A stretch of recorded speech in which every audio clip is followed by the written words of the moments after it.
मुंबईत मराठी माणसाला नोकरी नाकारल्याचा धक्कादायक प्रकार उघडकीस आलाय। मुंबईतल्या मरोडमधील आर्या गोल्ड नावाच्या कंपनीनं नोकरीची जाहिरात देताना मराठी माणूस चालणार नाही अशी अट घातली होती। मनसेनं आर्या गोल्ड कंपनीवर धडक देत मुजोर मालकाला माफी मागायला लावली आहे।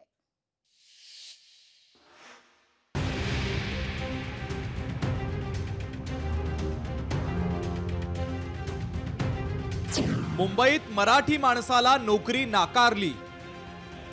मुजोर जाहिरातीनंतर आर्या गोल्ड कंपनीची माफी।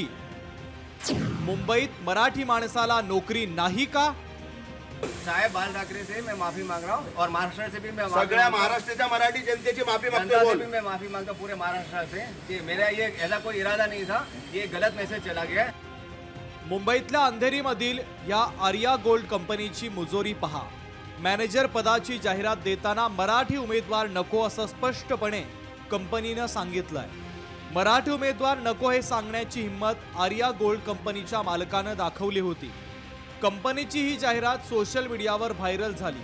कंपनीची ही जाहिरात पाहून मनसैनिकांनी मरोळच्या आर्या गोल्ड कंपनीच्या कार्यालयावर धडक दिली।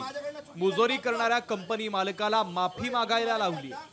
साहेब बाल ठाकरे से मैं माफी मांग रहा हूँ और महाराष्ट्र से भी मैं सगळ्या महाराष्ट्राच्या मराठी जनतेची माफी मागतो बोल। मैं माफी मांगता पूरे महाराष्ट्र से कि मेरा ये ऐसा कोई इरादा नहीं था, ये गलत मैसेज चला गया है। तो मैं लेखी स्वरूपात पाहिजे।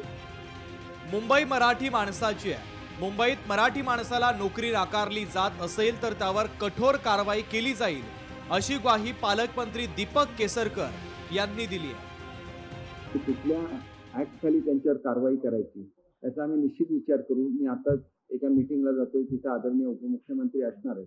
मी आदरणीय उपमुख्यमंत्री महोदय हेच आमचे गृहमंत्री आहेत, त्यांच्याशी चर्चा करेन आणि योग्य त्या ऍक्ट खाली या कंपनीच्या विरुद्ध कारवाई करण्याच्या संदर्भातल्या सूचना दिल्या जातील। मराठी माणसाला मुंबईत नोकरी मिळत नाहीये। आर्या गोल्ड कंपनीचं हे पहिलं उदाहरण नाही। यापूर्वी देखील अशा अनेक घटना घडल्या। घर मिळवताना मराठी माणसाला मोठ्या अडचणींचा सामनाही करावा लागतोय। या घटना वारंवार घडू लागल्यानं मुंबई खरंच मराठी माणसाची आहे का असा प्रश्न पडू लागला। संतोष देवकर, लोकशाही मराठी, मुंबई। लोकशाही मराठी ऐका, पहा, जागरूक रहा।